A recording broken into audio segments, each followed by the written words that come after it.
Gusti dalam konsep Jawa juga bisa dibilang bagusing ati.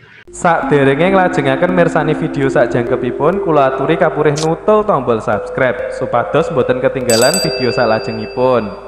Kagem kemanfaatan video menika monggo dipun like, komen lan ugi share. Mugi panjenengan sedaya pinaringan seger waras, bejo donya bejo akhirat, rahayu rahayu rahayu sagung dumadi. Buat teman-teman semuanya, masih dengan Kang Tro di malam Jumat ini, semoga menambah berkah buat kita semua. Kita sinau bareng, kita belajar bareng, mengenali kehidupan dan perjalanan hidup kita. Semoga teman-teman semuanya yang sudah hadir diberi keberkahan, kenikmatan oleh Tuhan semesta alam.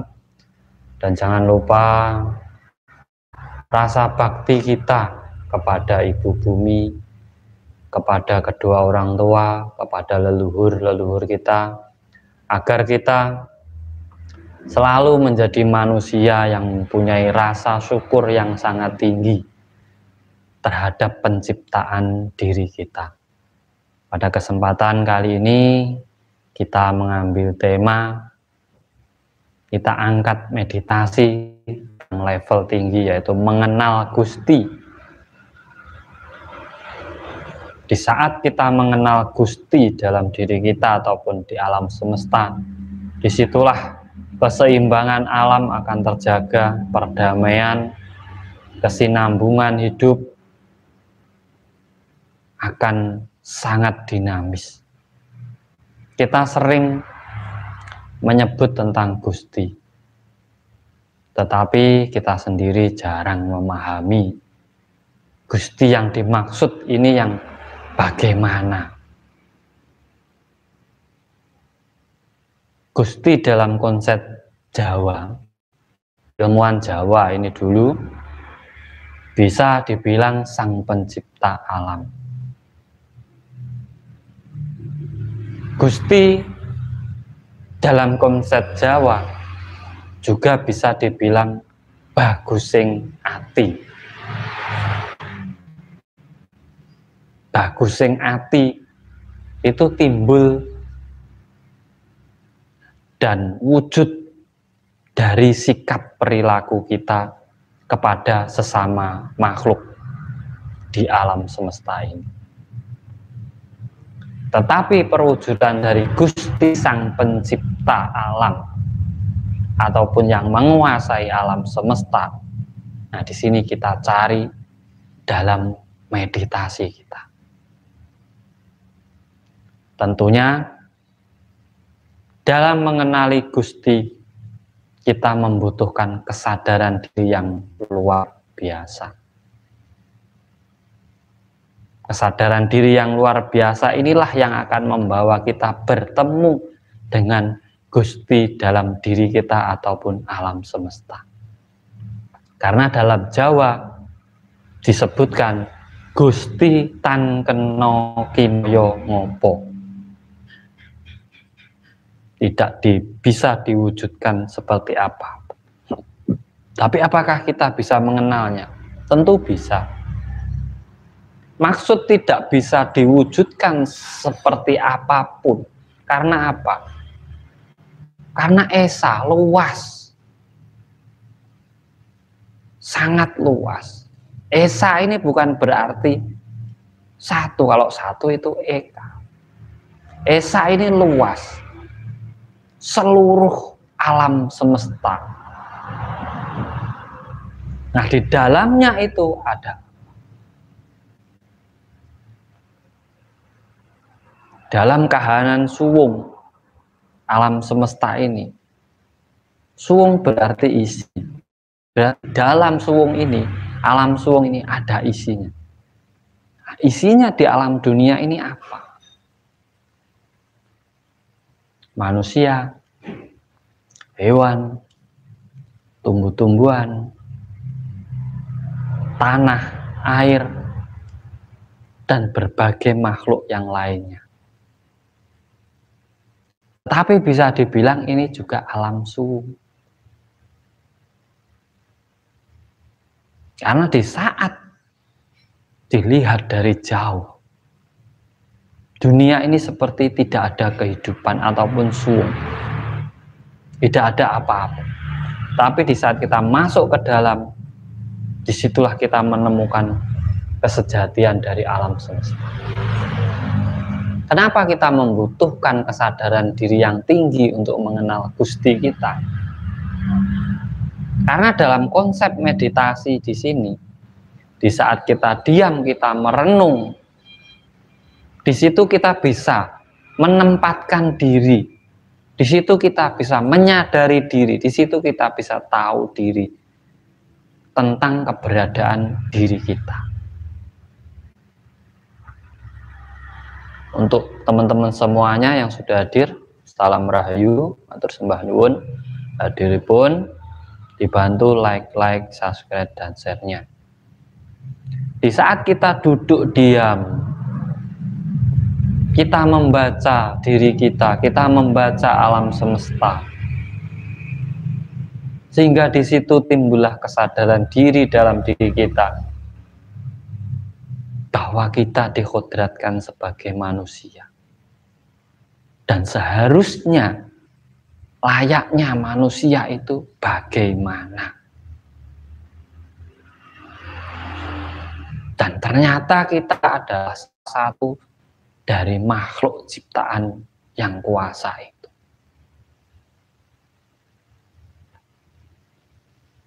Setiap makhluk yang diciptakan itu membawa tugas masing-masing, memiliki tanggung jawab masing-masing.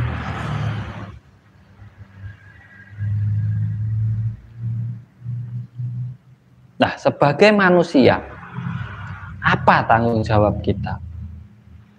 Sebagai hewan apa? Sebagai tumbuhan apa? Sebagai tanah apa? Kalau ingin mengenal Gusti kita harus memahami setiap unsur yang ada di alam semesta ini. Makanya tan keno kinoyo tidak bisa kita wujudkan, tidak bisa kita rasakan, tidak bisa kita pikirkan. Suwung. Tidak. Kalau kita merasa dekat, berarti belum dekat.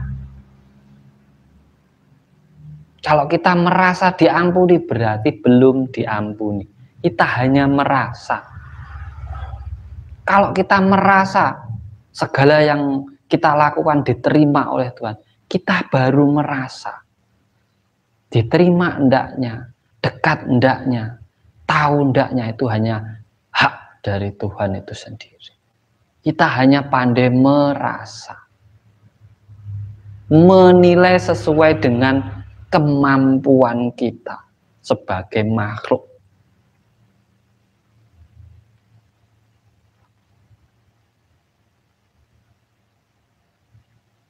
Di saat kita diam, ada seluruh makhluk alam semesta di sekeliling kita. Di situ kita menyadari bahwa diri kita dengan yang lainnya ternyata tidak bisa terpisah. Saling menghidupi, saling bertergantungan, saling membutuhkan. Bahkan di saat salah satu hilang, maka rantai kehidupan akan terputus. Disitulah kesadaran diri kita seharusnya timbul, bahwa kita tidak bisa hidup sendiri.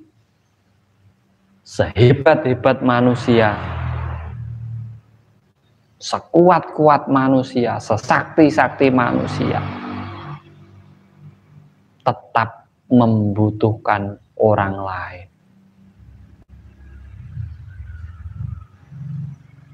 tetap membutuhkan makhluk lain.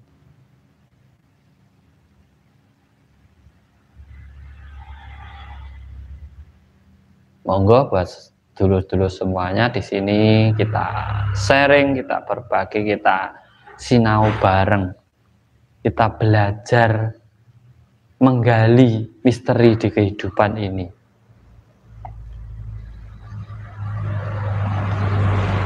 Pendapat-pendapat sampean tidak harus sama dengan saya. Ini sampean jadikan referensi buat diri panjenengan sendiri. Kita pikirkan sama-sama, jangan hanya kita rasakan.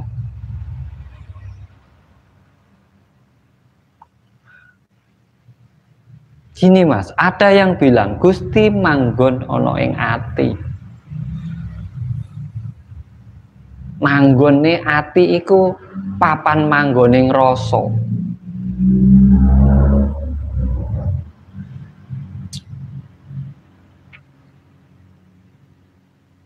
Apa rasane awake dhewe Gusti?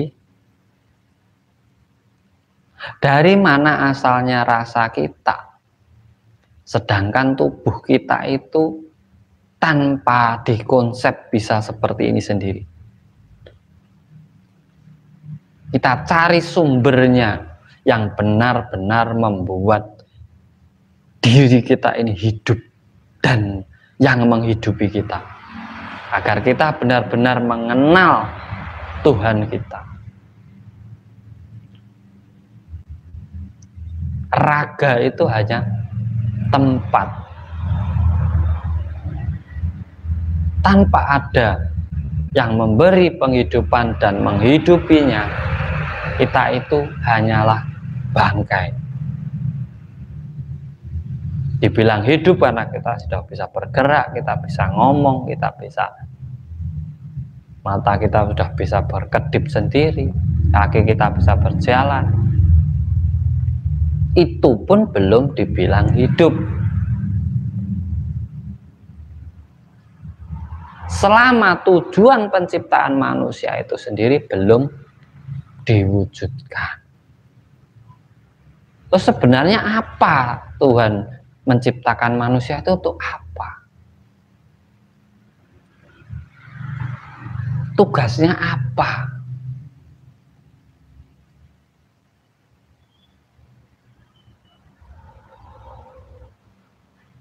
Manusia diciptakan, dihidupkan di alam semesta sebagai khalifah, pemimpin,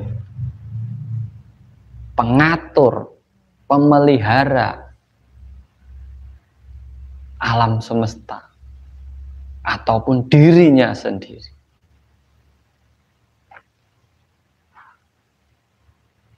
Tetapi manusia memiliki kelemahan yang luar biasa, yaitu tidak bisa hidup tanpa makhluk lain. Tetapi diberi kelebihan, yaitu energi pikiran ataupun pola pikir ataupun cara berpikir yang luar biasa. Sehingga dari pola pemikirannya itu bisa menata kehidupan, bisa mengatur kehidupan, bisa menjadi alat Tuhan untuk menyampaikan rahmatnya kepada yang lainnya. Kok bisa Mas? Sebagai contoh,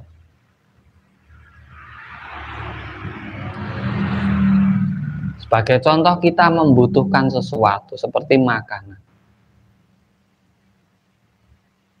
Kita berdoa kepada Tuhan. Apakah semata-mata Tuhan langsung menurunkan dari langit makanan itu? Tidak. Terkadang manusia itu sendiri menjadi alat Tuhan menyampaikan kepada yang berdoa itu. Itu harus kita sadari. Harus kita pahami.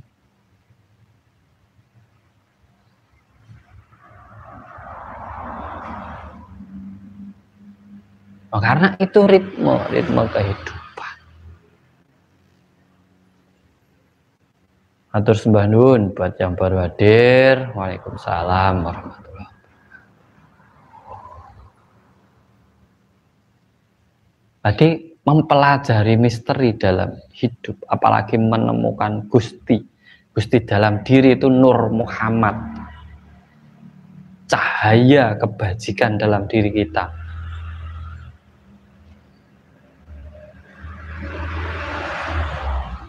Kebajikan, bukan kebaikan, kebajikan.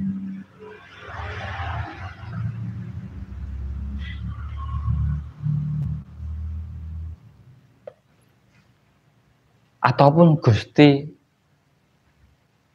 yang selalu menghidupi manusia untuk bertahan hidup.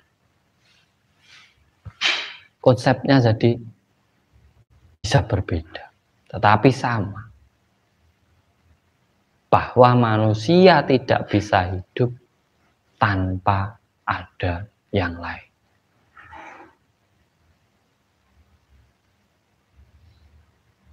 Tetapi setiap manusia itu diberi kekuasaan, tetapi terbatas. Manusia tidak akan pernah bisa menguasai dunia. Karena apa? Kekuasaan manusia itu terbatas dengan daerahnya masing-masing.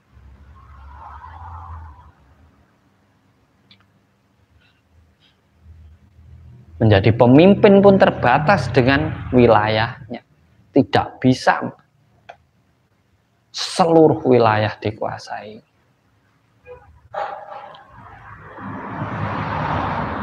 Cara membuat Tuhan tersenyum,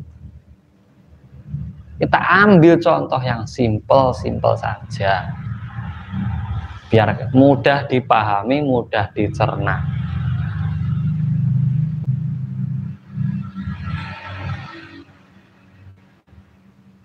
Di saat anak sampean atau karya sampean, tulisan ataupun lukisan ataupun rumah atau dihina oleh orang lain, sampean pasti sakit hati.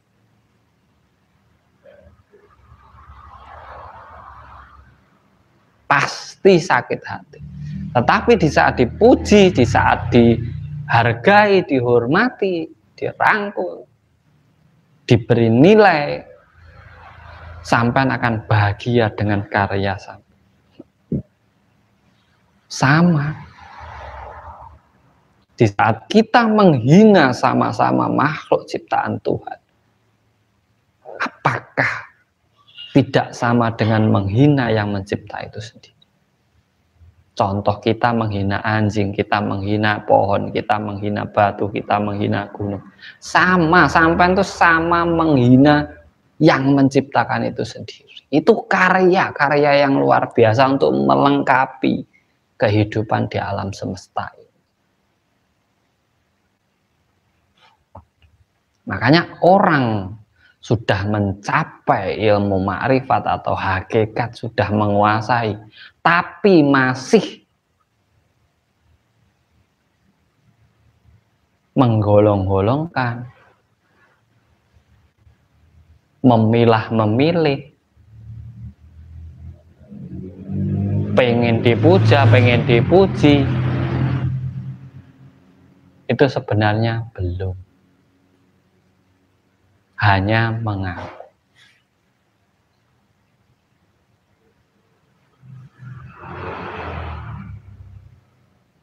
Karena puncak dari kehidupan, di saat kita menemukan arti perjalanannya adalah kita ini ternyata bukan siapa-siapa.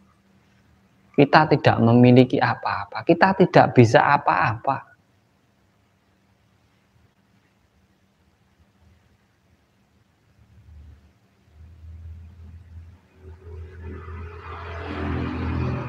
Tetapi kita juga bisa jadi siapa-siapa. Kita bisa memiliki apa-apa. Dan kita juga bisa melakukan apapun sesuai dengan kemauan, niat, dan tekad kita untuk mengisi perjalanan hidup kita. Karena apa?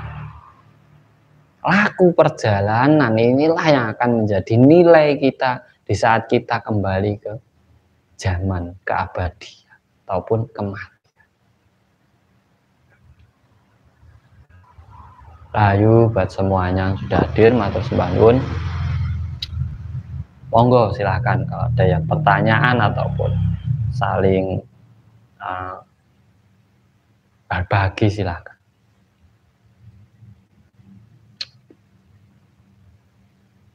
Makanya pemahaman itu penting. Mengenal Gusti itu sangat penting. Di saat kita mau membahagiakan Gusti itu sendiri, kalau kita tidak paham, kita tidak tahu, kita tidak mengerti, kita tidak akan pernah mampu.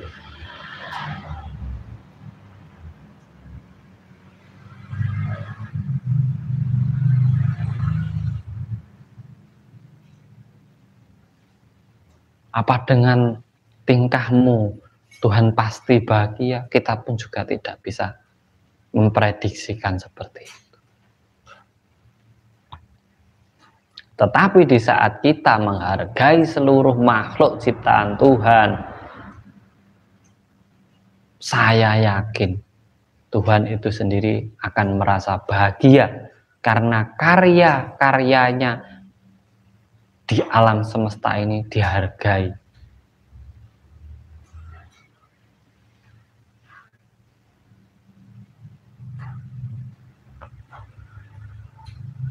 Ini yang harus kita munculkan dalam diri kita.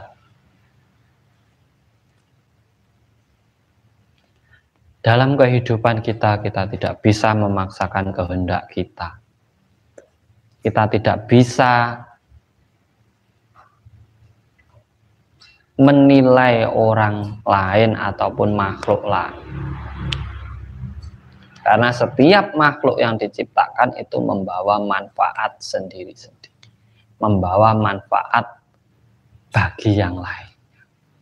Disitulah kita harusnya menghargai, menghormati, melindungi, menata, melestarikan, menjaga untuk kelangsungan hidup kita.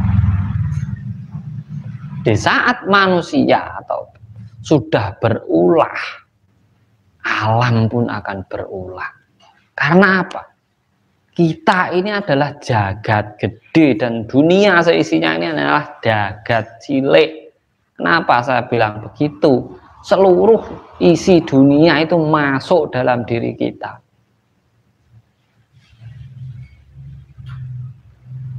Bahkan kekuatan pikiran ini bisa menembus luar angkasa. Orang bisa ke bulan, bisa meneliti di sana, itu karena apa? Daya pikir. Walaupun mencari misteri.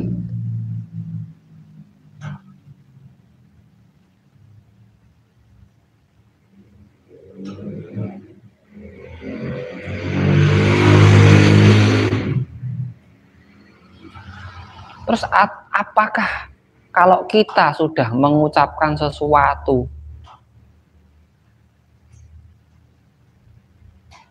terus pasti Gusti itu menerima? Belum tentu. Kalau di saat sampan mengucapkan, sampan sendiri tidak tahu apa yang sampan ucapkan, tidak paham dengan apa yang sampan inginkan.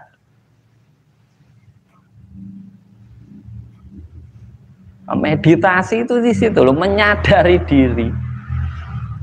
Nggak usah ribet lah. Pernapasannya harus gini, Mak. Apa itu harus fokus di dada, harus fokus di bagian tertentu, harus cakranya sudah terbuka atau belum, kundalininya aktif atau belum gini. Orang kalau sudah hidup cakra dan kundalininya, saya jamin aktif. Kundalini kalau tidak aktif, itu berada di bawah tulang ekor kita, kita pasti lumpuh. Cakra dasar kalau tidak aktif, sampai tidak bisa berdiri. Cakra sek kalau tidak aktif, sampean tidak mempunyai niat dan tekad dalam hidup sampean akan lumuh seranduwe gayuan. Cakra perut, cakra jantung kalau sampean belum aktif, sampean tidak memiliki nafsu. Cakra tenggorokan kalau tidak aktif, sampean tidak bisa mengaplikasikan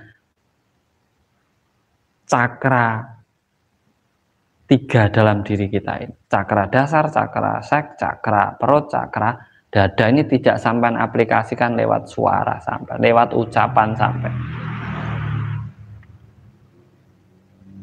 Cakra sena kalau tidak aktif sampean tidak bisa berpikir. Cakra mahkota kalau aktif sampean tidak akan pernah bisa menyelesaikan masalah apapun.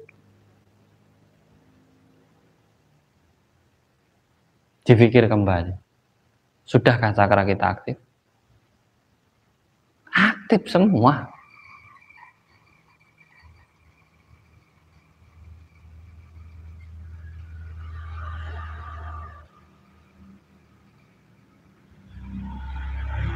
Kok dalam meditasi kita ada fenomena-fenomena seperti ini Kang, atau ada getaran, ada ini, ada yo karena tubuh kita itu memiliki tenaga dalam ataupun energi dalam tubuh kita, negatif atau positif itu kita punya. Di saat kita gerak gini kita tidak merasa, tapi saat diam semua kan berputar. Akhirnya timbul itu energi, gerakan, getaran. Nah, di saat meditasi fokusmu itu apa dengan energi itu, atau sampai itu mau menyelaraskan diri sampai dengan alam. Padahal tujuan dari meditasi awal itu adalah mengenal Gusti. Karena meditasi atau semedi atau nyepi itu adalah salah satu cara ibadah orang kapitayan dulu. Salam rahayu Kang Trong. Kalau meditasi pertengahan kok badan kayak linglung, kayak ditarik ke belakang, itu apa ya Kang Tro? Itu hanyalah energi alam bawah sadar jenengan di saat sampai terlepas dari kesadaran diri Pak jenengan. Orang tidur itu loh di alam bawah sadar. Refleks itu alam bawah sadar.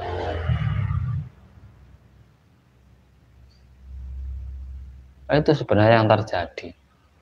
Makanya kita meditasi itu sebenarnya menelaah ataupun mengkaji diri kita sendiri. Di mana puncaknya nanti kita akan mengetahui diri kita dan Tuhan kita. Disitulah nanti kita akan bisa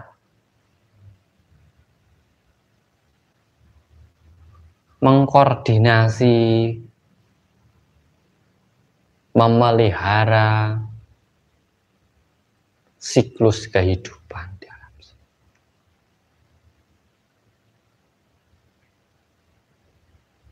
Tetapi kita itu manusia itu merasanya sok kuasa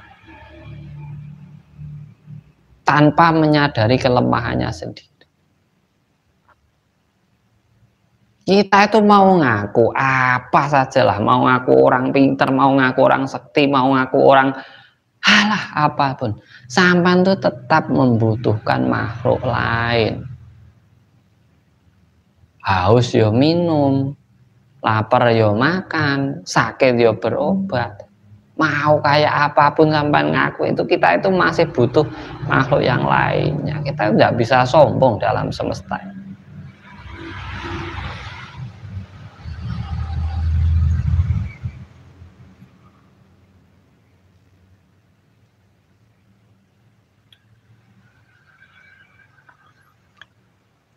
Akhir-akhir ini sering lihat diri sendiri itu sugesti sampean. Karena sampai mendengar-dengar nanti kapan akan bertemu sosok yang sama seperti diri sampean sendiri, ada warna putih, ada warna ini.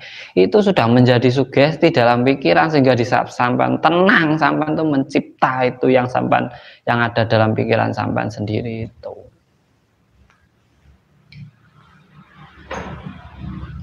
Benar di situ. Oh, kita ngobrol ini juga bagian dari meditasi kok. Karena apa? Kita mengkaji sesuatu, akhirnya mendapatkan sesuatu. Nah, meditasi itu bisa untuk mendapatkan solusi dalam hidup kita di saat kita diterpa masalah. Bisa merubah dari rasa sedih menjadi rasa bahagia, bisa merubah kita yang sudah down, sudah merasa terpuruk menjadi semangat kembali. Kita mengolah diri kita sendiri dalam meditasi itu.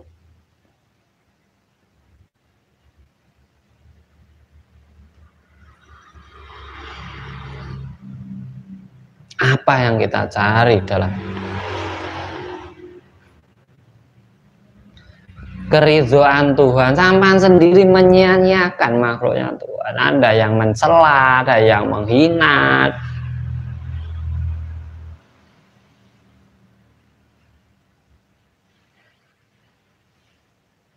Bagaimana bisa mendapatkan itu?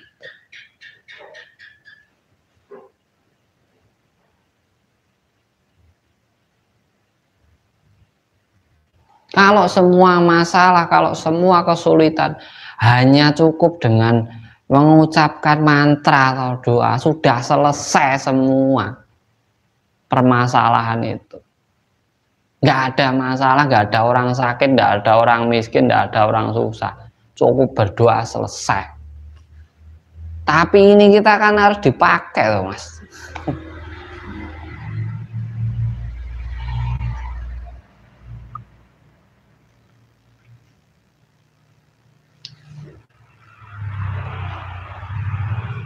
Itu proses Mas Panji. Kata orang indera mahkotanya mau terbuka. Sambil dengarkan musik gimana Kang? Bisa. Itu nanti sampai dapatnya adalah ketenangan diri.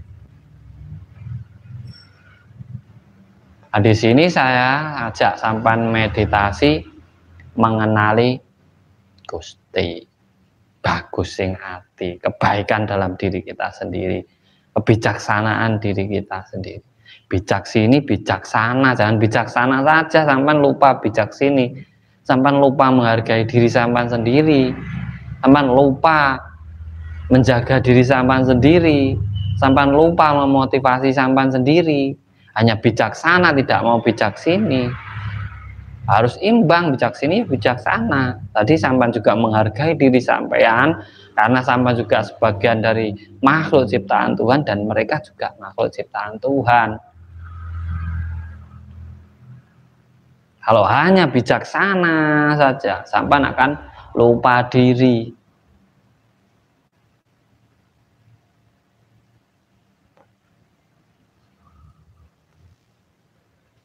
Bu Arpija, di saat meditasi biar fokus gimana Kang? Kadang meditasi pikiran kemana-mana. Tidak ada Mbak pikiran kemana-mana. Pikiran sampai itu terbawa rasa dalam diri panjenengan sendiri. Dipengaruhi oleh rasa. Kalau pikiran sudah terbawa rasa, jadi lupa berpikir. Kesadaran diri itu akan hilang.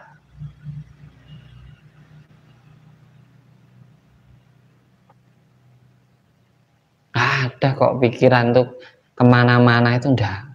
Pikiran itu hanya menaruh memori. Apa yang ada di memori pikiran itu ada yang ada di pikiran. Tapi kalau rasa ini membawa kebimbangan. Ingko apik ora yo, ingko ngene piye yo, ingko ngene piye yo, ngene engko piye yo. Rasane sampean kuwi, dudu pikiran. Makane urip kuwi aja kegawa rasane ya, rasa ki penting tapi ya ora penting-penting banget. Sing paling penting kuwi ya akal pikir awake iki piye. Rasa ki sampean iso ngrasake enak, sedih, bahagia kuwi kan mergo mbok pikir.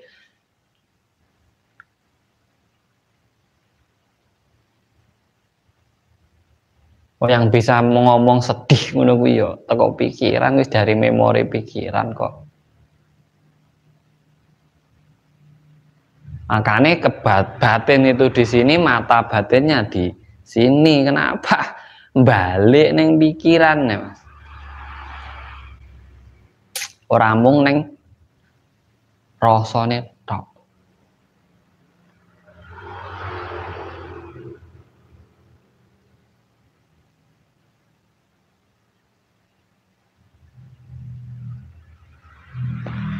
Yakin ya oleh, tapi keyakinan itu harus dibarengi dengan pola pikir yang bener. Jangan hanya yakin aja. Yakin ki ya kudu mikir, Mas. Ora mung yakin, aku sing penting yakin ini. Ora dadi. Aku yakin aku pokoknya nek ruwayahe mati, lah mbok arep ngopo Gusti Allah tetep gak ngowahi mati aku, ya jajal lo sampean ngadeg nang ril. Donga minuwono sak senengmu sak isomu. Nek rasamu mung yakin, tabrak sepur sampean. Mati wis. Nek ra mati sora uripe sampean. Nek sampean mikir iki dalane sepur, ya aku yakin aku ki iso liwat, tapi nek sepur ki ya ngalih ngono lho. Kuwi jenenge rasa ya dibarengi pikiran. Ora kerja ora mangan, lah dalane golek rezeki apa ya mung kerja. Sing ngomong ora kerja ora mangan iki lho. Mentalmu iki mental apa? Aja kerja jelas dadi pekerja lho sampean iki. Pindah dadi babu.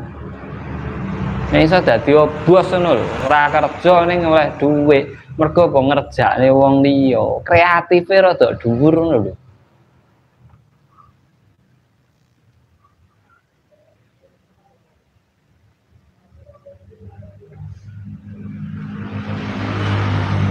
Halusinasi itu apa ya, Mas? Halusinasi itu di saat kita terlalu masuk ke dalam alam bawah sadar kita, seperti orang ngelamun, akhirnya menciptakan kayak kejadian kok koyok ngene teko sing disenengi apa ngene. Halusinasi. Puisi ki semangat. Jane dia sadar, tapi rasa sedih diubah dhewe, aku disemangat.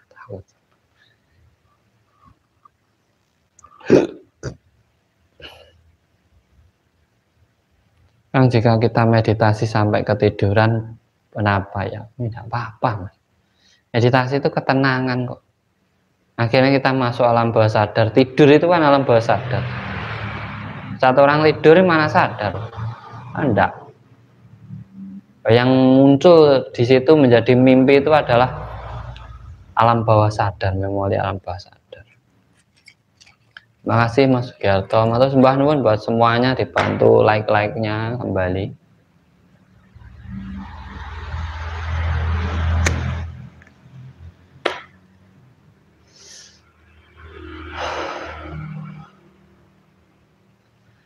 Orang sakit kalau hanya berhalusinasi itu bisa jadi ketakutan. Sakit jantung, waduh nanti kalau jantung gini aku mati gini. Takut ya. Udah menciptakan cerita sendiri yang sampai gini. Tapi kalau diubah menjadi semangat, saya pasti sembuh. Gak mungkin penyakit itu tidak ada obatnya. Begitu.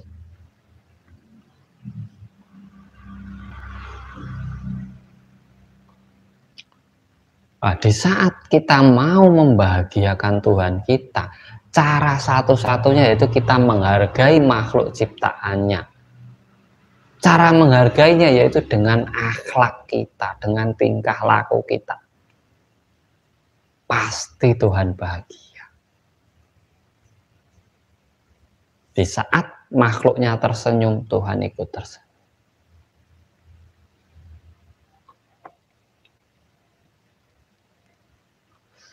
Sekali-kali jangan beribadah itu untuk diri sendiri. Beribadahlah yang gunanya itu untuk orang lain. Bisa memberi manfaat orang lain, karena di saat kita memberi manfaat orang lain itu akan kembali kepada diri kita sendiri. Jadi utamakan yang ke lain.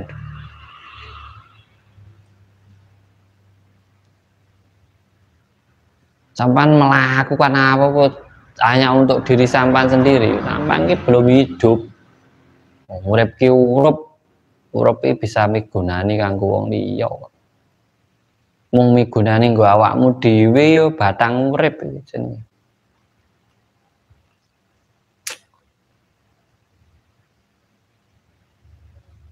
Jadi sebenarnya seperti itu, simpel-simpel saja kita belajar. Tidak usah gagas, cakralah, apalah, tetek bengek lah. Kau usah, nggak sampai nanti ke puncaknya meditasi.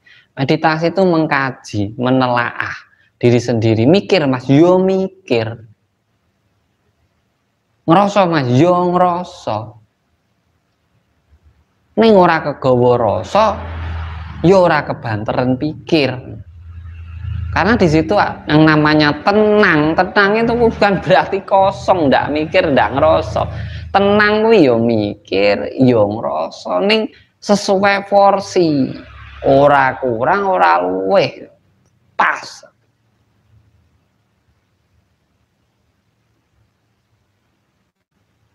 Ngerasa kebanteran akhirnya petuk, wah aku mau petuk ngene. Oh iya awakmu dhewe sing nyipta.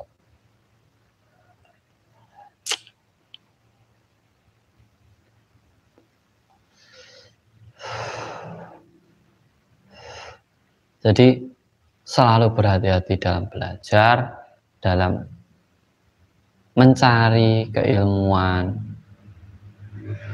Karena kita harus selalu belajar. Tidak ada orang pinter ya. Secah lagi yo ora seneng wong pinter-pinter nemu. Secah lagi seneng nek wong paham. Karena wong paham kuwi akhirnya bisa memahami. Wong pinter akhirnya engko suwe-suwe ya minteri kancane.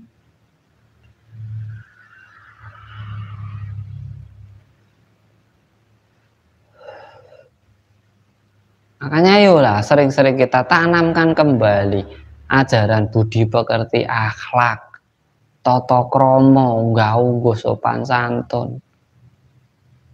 Biar apa? Itu mewujudkan kalau kita itu peduli dengan makhluk Tuhan yang lainnya. Kita menghargai.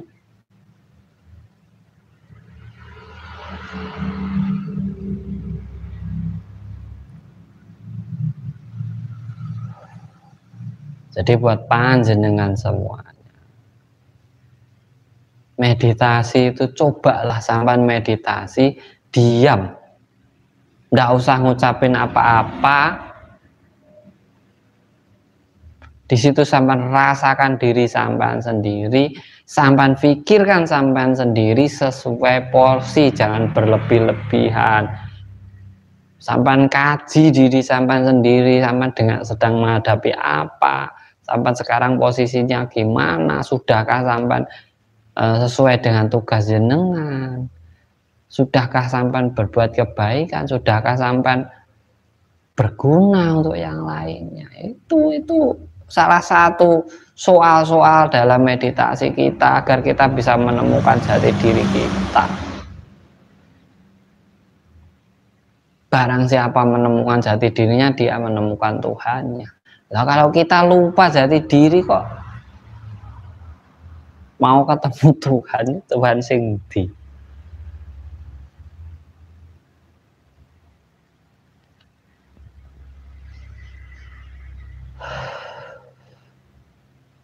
Prediksi urip wae teori, ora usah mbok ajari wong urip lho, paham sing ra sekolah wae iso urip kok, pemenah ade sekolah sampai ra iso menak uripe kaya lucu banget wis. Wong tuwek-tuwek ora sekolah iso nguripi anak putune, iso ninggali waktu mati. Lah awake dhewe sing sekolah dhuwur, ade dipinter kayak ngene-ngene kok gak iso apa-apa. Rokok njaluk, mangan njaluk, apa njaluk. Urip kok seneng men ngemis.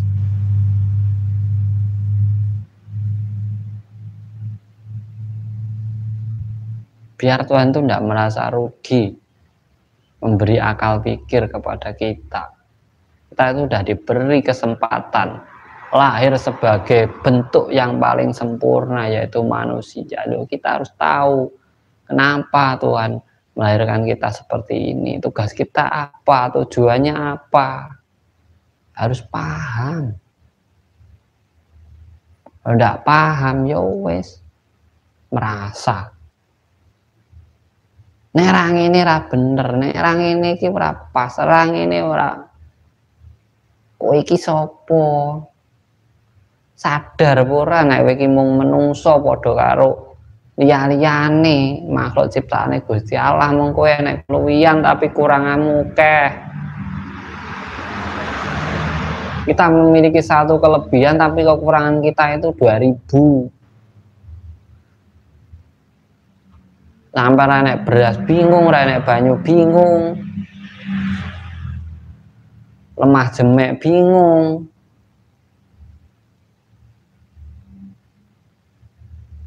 pari rapanen bingung, rasa mangan bingung, loro bingung, duwe masalah bingung. Ya ikulah menungso mas kan.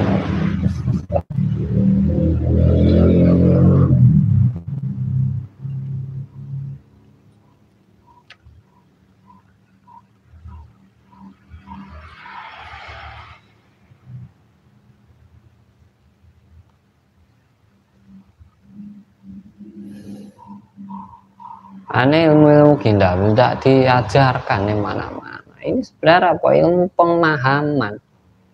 Di saat kita benar-benar memahami, kita akan menghargai. Di saat kita menghargai, kita juga akan dihargai. Di saat saling menghargai, ya kerukunan yang kita dapat. Kita hanya maunya dipahami oleh orang lain, tapi kita tidak mau memahami orang lain. Yo, omong kosong. Omong kosong.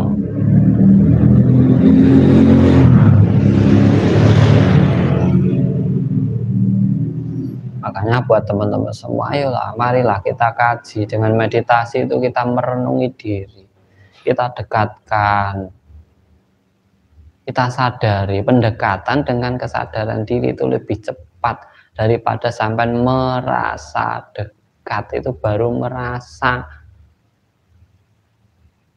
Hakikatnya sampai itu sebenarnya tidak tahu. Kalau ditanya, katanya, jarene, ceritane, aman ro ngalami dhewe arep cerita iki ora iso.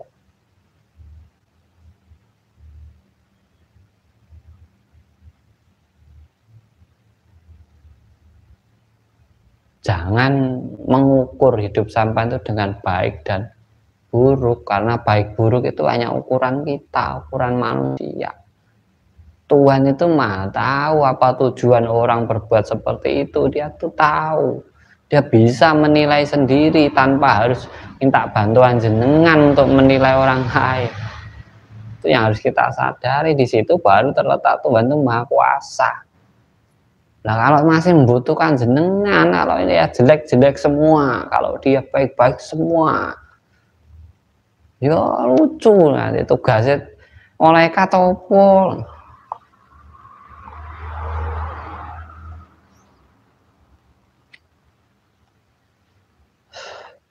Ini pandai-pandailah mengkaji diri kita sendiri. Dan saya tidak bisa lama-lama live malam ini karena ini acara malam Jumat, saya banyak acara.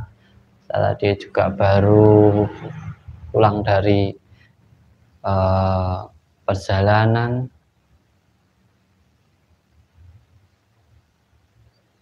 Dan besok mau melanjutkan perjalanan lagi. Belajarlah hakikat makrifat, jangan hanya dasarnya saja, lengkapi.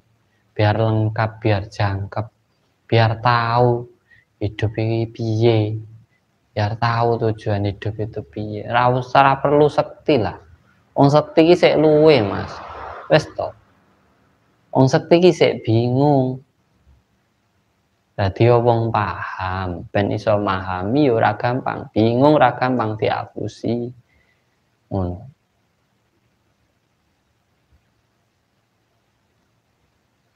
Jadi jangan putus asa, terus belajar. Saya belajar dengan jenengan, jenengan belajar dengan saya. Kita sama-sama belajar. Kalau ada orang ngomong sudah pintar, saya pengen ngomong orangnya. Kayak apa orang? Kok dia sudah tidak mau belajar? Kita itu selama masih hidup terus belajar. Itu mungkin dari saya. Terima kasih buat semuanya. Tidak bisa lama. Capek saya sebenarnya. Karena apa, dari perjalanan. Pokoknya terima kasih buat dulur-dulur semuanya yang pengen membantu mendirikan Padepokan Surya Nusantara. Sampai kalau ingin ke tempat saya, sampai bisa ketik Google Map Surya Nusantara, itu sampai tempat saya.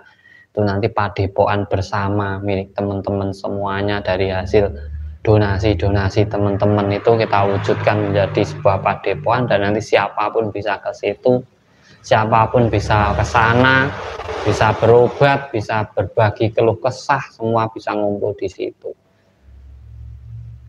Tempatnya di Kediri. Silahkan kalau yang mau, dengan senang hati, tapi konfirmasi dulu karena biasanya saya tidak ada di rumah, saya sering keluar kota. Sama-sama belajar. Jadi buat panjenengan semuanya, apabila kata-kata saya kurang berkenan ataupun menyinggung perasaan jenengan semua, saya mohon maaf yang sebesar-besarnya. Tetap meditasi dengan kesadaran diri, berpikir dan merasa itu penting, tetapi secukupnya saja, sepantasnya saja, tidak usah berlebih-lebihan ataupun tidak usah dikurang-kurangi, sebutuh kita saja. Agar apa? Kita memahami diri kita, kita bisa membaca diri kita, kita bisa membaca alam semesta, kita membaca sekitar kita, kita bisa merangkul sama-sama. Di saat kita bisa merangkul, disitulah kerukunan akan tercipta. Tidak akan ada perbedaan, tidak akan ada pembatas antara satu dengan yang lainnya, dan tidak ada lagi saling menghina, saling berdebat, saling menggolongkan satu dengan yang lainnya. Dari saya, terima kasih buat teman-teman semuanya. Semoga bermanfaat. Kalau ingin konsultasi langsung, ada WA saya di deskripsi. Terima kasih buat teman-teman semuanya. Salam cerdas, salam rahayu, rahayu, rahayu sagung dumadi.